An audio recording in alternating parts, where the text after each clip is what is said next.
A controversial social media post has sparked a heated debate accusing Congress General Secretary Jairam Ramesh of orchestrating a calculated campaign to undermine India's infrastructure, industry and economy. The post shared by user @Mumbai Dawn on X claims that Ramesh's persistent attack on Modi government, particularly through allegations against industrialist Gautam Adani, are not merely political but part of a broader agenda with multiple targets aimed at destroying key sectors. The post tagged with hashtag of Congress का चपरासी alleged that Ramesh's criticisms are strategically designed to eradicate confidence in India's infrastructure growth, a cornerstone of the Modi government economic vision. It argues that by targeting Adani, those groups operate critical infrastructure projects like ports, airports and energy. Ramesh is indirectly attacking India's economic progress. The user further suggests that these actions transcend mere politics, hinting at deeper motives that could harm national interest. नमस्कार। आज ये video बनाने के पीछे एक ही खास कारण है। जिस सच्चाई को मैं देख रहा हूँ वो सच्चाई मैं आपके सामने रखना चाहता हूँ।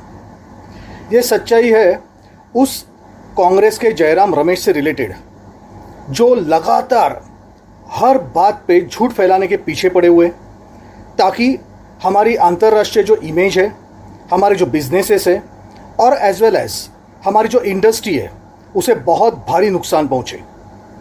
अपने देश को भीतर से कमज़ोर करने वाले इस इंसान को पूरी तरह से पर्दाफाश करने के लिए आज मैं ये वीडियो बना रहा हूँ।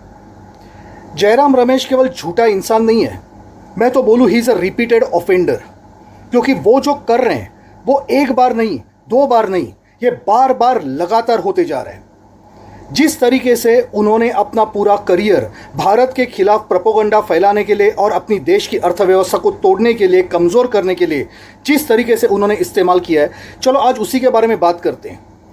अभी देखिए रिसेंट पीरियड में इन्होंने पहला झूठ फैलाया था कि पाकिस्तान आर्मी चीफ असीम मुनीर को अमेरिका ने बुलाया है उनके मिलिट्री डे परेड के लिए। क्या निकला? कौन सा बुलाया था उन्हें? कहीं दिखा आपको असीम मुनीर अमेरिका की उस पर्टिकुलर मिलिट्री परेड में? नहीं दिखेगा, क्योंकि उनको बुलाया ही नहीं गया था। व्हाइट हाउस ने खुद इस बात से इनकार किया कि किसी भी दूसरे देश के मिलिट्री हेड को उन्होंने एज अ गेस्ट इनवाइट नहीं किया है। क्या जयराम रमेश ने ये झूठ पकड़े जाने के बाद माफ़ी मांगी? क्या कांग्रेस ने माफ़ी मांगी? नहीं, क्योंकि उन्होंने ये जानबूझ के झूठ फैलाया था। तो माफ़ी मांगने का सवाल कहाँ आता है? क्या ये जानबूझ के अपने देश की डिप्लोमेसी को, अपने देश की इमेज को हर्ट करने का, तकलीफ पहुंचाने का ये कोई सोचा समझा षड्यंत्र नहीं था? मैं तो बोलूँ बिल्कुल था, क्योंकि ये पहली बार नहीं हुआ है। अब दूसरा एग्जाम्पल, अभी आपने देखा है प्रधानमंत्री Modi ji right now Cyprus के दौरे पे हैं, तो उस दौरे का फ़ायदा लेके अब ये भाई साहब क्या झूठ फैला रहे हैं। अब जयराम रमेश ये कह रहे हैं कि साइप्रस का कोई इंसान अदानी ग्रुप से जुड़ा हुआ है और अदानी के कांड, उनके सो कॉल्ड स्कैम्स, उनके सो कॉल्ड जो कोई भी फिनेंशियल कोई ट्रांजैक्शंस है उसे दबाने के लिए मोदी जी खुद साइप्रस गए हुए हैं। भाई साहब, आपको थोड़ी भी अक्ल है? देश का जो प्रधानमंत्री होता है, देश का जो हेड होता है, उसका जो कोई भी दौरा होता है वो 1 मिनट 2 मिनट में डिसाइड नहीं होता। G7 मीटिंग के लिए जाने के पहले, G7 समिट में जाने के पहले साइप्रस जाने का ये एक पहले से सोचा समझा एक प्लान्ड दौरा था, जिसे आप कह रहे हो कि अदानी को बचाने के लिए प्रधानमंत्री वहाँ पे जा रहे। कितना झूठ बोलोगे आप, कितना? ये भाई साहब दूसरा झूठ क्या बोलते हैं कि न्यू एलिना नाम की कोई कंपनी है जिन्होंने अदानी में इन्वेस्ट किया हुआ है और ये इन्वेस्टमेंट थोड़ी सी डाउटफुल है। अच्छा, तो आपकी जानकारी के लिए ये पर्टिकुलर न्यू लेना जो कंपनी है ये एक फॉरेन पोर्टफोलियो इन्वेस्टर है। वो सिर्फ अदानी में नहीं, वो दुनिया भर के अलग अलग इंडस्ट्रीज़ के स्टॉक में इन्वेस्ट करते हैं और ये सेबी के अंडर काम करते हैं। ये लोग गए थे सुप्रीम कोर्ट। क्या हुआ?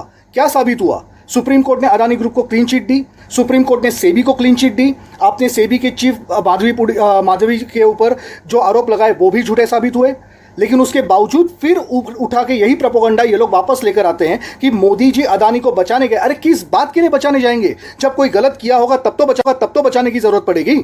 अच्छा, दूसरी चीज़, जिस दूसरे कंपनी का नाम लेते हैं एमिकॉप, एमिकॉप जैसी जो कंपनी है ये पूरे दुनिया में कॉरपोरेट ट्रस्ट और फिड्यूशियरी क्षेत्रों में सेवाएं देती है। इसमें ना कोई आश्चर्य है ना कोई सीक्रेट है।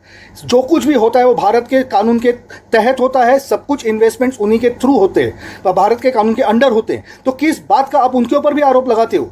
ये जयराम रमेश ऐसे बात करता है जैसे ये कंपनियां कोई फॉरेन इन्वेस्टर कंपनीज या फिर कोई एडवाइजरी कंपनीज नहीं हुए, कोई तो अंडरवर्ल्ड का नेटवर्क हो। अंडरवर्ल्ड की बात अगर करनी है तो जरा एक बात बताइए, वो अंडरवर्ल्ड का सरगना दाऊद इब्राहिम, जब आप 10 साल उस पर्टिकुलर केंद्र में सरकार में बैठे थे, तब आपने क्यों नहीं उसके खिलाफ कार्रवाई की? छोड़िए, दाऊद के खिलाफ कार्रवाई करना तो दूर की बात, इनको झूठ फैलाने के अलावा आता क्या है? जयराम रमेश एक बार फिर वही कर रहे हैं जो उन्होंने यूपीए के समय जब वो एनवायरमेंट मिनिस्टर थे, पूरी इंफ्रास्ट्रक्चर इंडस्ट्री को बर्बाद करके रखा था। आपको पता है एज एन एनवायरमेंटल मिनिस्टर इन्होंने कितना टाइम लगाया था हर एक पर्टिकुलर प्रोजेक्ट को सैंक्शन करने के लिए? क्यों? क्या इसके पीछे कोई किकबैक का गेम था? कि आपको हायर किकबैक चाहिए, जल्दी अप्रूवल चाहिए तो हायर किकबैक्स हो, क्या ये गेम था? अरे छोड़िए, आपने जो जिस तरीके से एनवायरमेंट मिनिस्ट्री को इस्तेमाल करके भारत के इंफ्रास्ट्रक्चर स्ट्रक्चर को बर्बाद कर दिया, नतीजा ये हुआ 20 लाख करोड़ के एनपीए हुए, बैंकिंग सिस्टम पूरी तरह से तबाह हुई, लाखों नौकरियां वहां से यहां से खत्म हो गई। और आज यही जयराम रमेश फिर एक बार भारत की इंश्योरेंस और पेंशन इकोसिस्टम को खत्म करना चाहता है। इस तरह से बेबुनियाद आरोप लगा के, इस तरह से अदानी को टारगेट करके, इस तरह से मोदी सरकार की छवि खराब करके ये भारत की अर्थव्यवस्था को एक फ्रेजाइल अर्थव्यवस्था बताना चाहते हैं। इनका टारगेट ये सिर्फ भारत की अर्थव्यवस्था नहीं है, इनका टारगेट ये भारत के पेंशन और इंश्योरेंस फंड्स को भी टारगेट करना है। जैसे कि वॉरेन बफेट की बर्कशायर हैथवे ने अपना 30% से ज़्यादा इंफ्रा में इन्वेस्ट किया हुआ है, वैसे यहाँ पे मेन इन्वेस्टमेंट कौन करता है? तो life insurance corporation, that is LIC। अगर आप इंफ्रास्ट्रक्चर कंपनीज को टारगेट करते हो, अगर आप इंफ्रास्ट्रक्चर इंडस्ट्री को टारगेट करते हो, नतीजा यह होने वाला है कि LIC के उनके खुद के फंड जो है उनका वैल्यू गिर जाएगा। और आप जरा सोच सकते हो अगर वो होता है तो इतने सारे जो पेंशन फंड्स है, रिटायरमेंट सेविंग स्कीम्स है, उनके ऊपर कितना एडवर्स इफेक्ट पड़ेगा। लेकिन यही चीज जयराम रमेश चाहता है। और क्या कांग्रेस का उसको पूरी तरह से समर्थन है? अगर नहीं है तो कांग्रेस क्यों खुल के उसके सामने आके ये नहीं बोलती कि बार बार ये झूठ फैलाना बंद करो? ये एक सोची समझी साजिश है जो हम सबको समझनी पड़ेगी, क्योंकि ये सिर्फ अब राजनीति नहीं रही है। राजनीति में एथिक्स की बात होती नहीं है, इतना समझने के लिए मैं भी मैच्योर हूं। लेकिन राजनीति के चक्कर में कम से कम देश की अर्थव्यवस्था को बर्बाद करने का काम तो मत करो।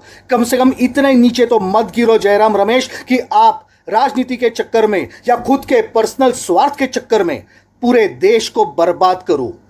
इतना नीचे मत गिरो। इंफ्रास्ट्रक्चर जो इंडस्ट्री है ये इस पर्टिकुलर देश की बैकबोन है, क्योंकि यहाँ से रोजगार बनते हैं, यहाँ पे इन्वेस्टमेंट्स आते हैं, फॉरेन इन्वेस्टमेंट्स आते हैं। क्या आप उसे बर्बाद करके ये देश किस तरह से आबाद करना चाहोगे? आप मुझे ये बताओ। लेकिन आप बताओगे नहीं, क्योंकि आपका टारगेट सिर्फ एक है, मोदी सरकार को हराने के लिए इस देश को किसी भी हद तक जाके अपोज करो, किसी भी हद तक जाके आप इस देश के खिलाफ कार्रवाई करो। शर्म आती है जयराम रमेश, शर्म आती है। आप अपने आप को एक एक्स ब्यूरोक्रेट कहते हो। अब समझ में आता है कि भारत आज तक आगे क्यों नहीं बढ़ा, क्योंकि आप जैसे ब्यूरोक्रेट्स यहाँ पे थे, क्योंकि आप जैसे लोग यहाँ पे कांग्रेस जैसी पार्टी में बैठ के इस देश के खिलाफ हमेशा से साजिश करते आ रहे थे। धन्यवाद। इतना जो आपने सबक हमें सिखाया है, भारत इसे हमेशा याद रखेगा और इसका करारा जवाब भी देगा। 2024 तो छोड़िए, 2034 में भी ये कांग्रेस वापस सरकार में नहीं आएगी। ये इस देश के लोग पूरी तरह से इंप्लीमेंट करके दिखाएंगे, क्योंकि अब जनता जाग चुकी है। धन्यवाद। जय हिंद, जय भारत।